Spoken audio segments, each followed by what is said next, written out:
کہ یہ دین چلتا جائے گا, یہی عبادات چلتے جائیں گے, زندگی آپ کی بھی وہی ہے, کیا زندگی میں تبدیلی ہونی ہے, کھاتے پیتے لگے جا رہے, کچھ بابا ہیں کچھ دادا ہیں, چل سے چل زندگی ختم ہوتی جا رہی ہے. آپ کو پتہ ہی ہے کہ زندگی, کسی بوڑھے سے پوچھو چلا زندگی, کہتے ہیں ابھی پروگرام زندگی کا بن ہی رہا تھا, وہ تو پتہ چلا ختم ہی ہو گیا. یعنی کہ ابھی مجھے سمجھ نہیں آئی زندگی کی, میں سوچ رہا تھا کہ زندگی کیسے گزارنی ہے, وہ پتہ چلا کہ زندگی ختم ہو گئی ہے. یہ کوئی پتہ نہیں چلا بات کا, واقعی بات کا پتہ نہیں چلتا. جو بات پتہ چلتی ہے اور وہ عمل میں نہیں آتی, اور جو ہم عمل کر رہے ہیں اس کا نتیجہ سمجھ جاتا ہے ہم کیا کر رہے ہیں. ہر آدمی یہ کہتا ہے کہ دیکھو کچھ نہ کچھ بھی میں نے کرنا ہے, وہ ابھی پروگرام شروع نہیں ہوا, ابھی جاری نہیں ہوا, تو پھر ایک اور پروگرام جاری ہو گیا کہ چلو آنکھوں سے آنسو جاری ہو گیا, اینڈ ہو گیا زندگی کا. آپ بات سمجھ رہے نا. مطلب یہ ہوا کہ زندگی جو ہے یہ اپنی مصروفیات میں ختم ہوتی جا رہی ہے, اور آپ ابھی زندگی کو شروع کرنے کے پروگرام میں ہیں کہ ہم نے ابھی زندگی کا آغاز کرنا ہے, وہ زندگی اختتام میں جا پہنچی ہے. آپ بات سمجھ رہے. اس لیے اس زندگی کے اندر عبادات پہ بحث کرنے کی بجائے زندگی کو سمجھنے کی بات کی جائے. اگر قرب عطا کیا نماز نے تو نماز کا شکریہ ادا کر کے اور پڑھو اس کو, کیونکہ قرب جو ہے نا یہ کسی نقطے کا نام نہیں ہے. قرب جو ہے نا ہر دور میں بڑھتا چلا جاتا ہے. جس طرح مطلب پیغمبر, ہر پیغمبر قریب ہے, لیکن جو قریب ہے وہ بہت قریب ہے. تو گویا کہ قرب کے درجات جو ہے نا یہ بڑھتے چلے جاتے ہیں. اس لیے ہر نماز آپ کو ایک درجہ آگے تقرب میں لے جاتی ہے. اور جب آپ کو نماز کی حقیقت سمجھ آ گئی ہے کہ یہ قرب دلا رہی ہے, پھر آپ کہاں چھوڑیں گے. اللہ منسوخ کرے نماز کو تب کیا پڑھتے جاؤ گے, یہ تو قرب دلا رہی ہے.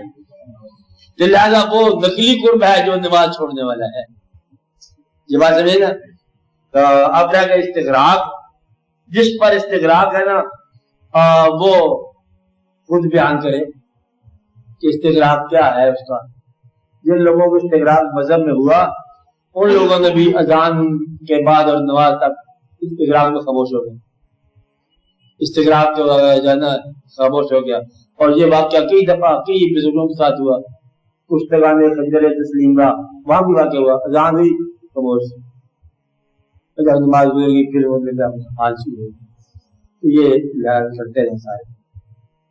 اس لیے آپ عبادت جاری رکھو اور اس کا جھگڑا نہ کرو. اللہ کی نے مہربانی کی ہوئی ہے. ابھی آپ کے گواہ ہڈیاں گھوڑے جوتے سلامت ہیں, نگاہ بینائی سلامت ہے. ابھی آپ پڑھ لو, نماز کو ادا کر لو.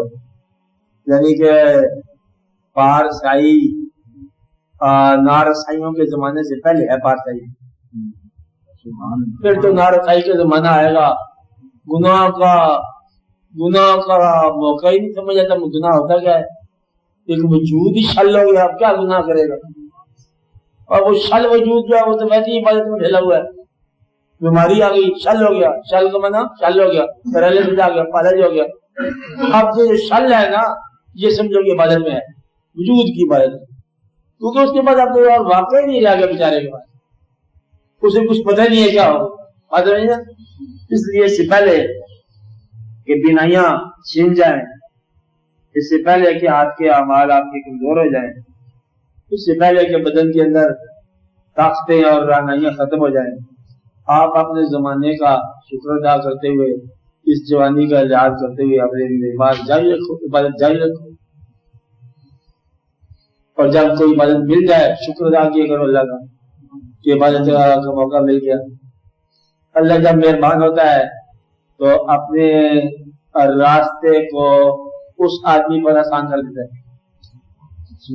بس یہ یاد رکھنا, جس پر اللہ مہربان ہو اس پر اپنا راستہ آسان کر دیتا ہے. ورنہ آج کل کے زمانے میں بڑا مشکل ہے نماز پڑھنا, اللہ کا خیال کرنا بڑا مشکل ہے. لیکن جن پر مہربانی ہے ان کے لیے بڑا آسان ہے. چلے اس میں مشکل ہی کو نہیں. کوئی مجموعی طور پر 5 نمازوں میں 20 منٹ لگتے ہیں, 20 گھنٹے لگتا ہوگا. باقی پورے آپ 24 گھنٹے ہول حال کرتے جا رہے ہیں, ہولنگ کر رہے ہیں, چلا رہے ہیں, چیخ رہے ہیں, پورا ٹائم ہے آپ کو, اس کی کوئی فرق نہیں پڑتا. تو آپ ذاتی طور پر اللہ کو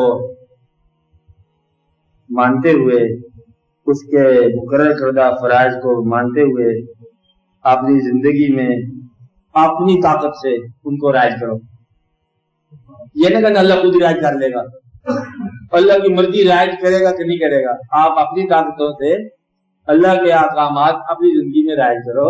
جس طرح آپ نے حسرتیں رائج کی ہوئی ہیں اور افسوس رائج کیا ہوا ہے اور خواہشات رائج کی ہوئی ہیں اور تقاضے رائج کیے ہوئے ہیں اور ضروریات رائج کی ہوئی ہیں اور دفتر رائج کیے ہوئے ہیں اور پیسے کی تمنا رائج کی ہوئی ہے، خود رائج کی ہوئی ہے نا، اس کو بھی رائج کرو اور اس کے اوپر انتظام چلو.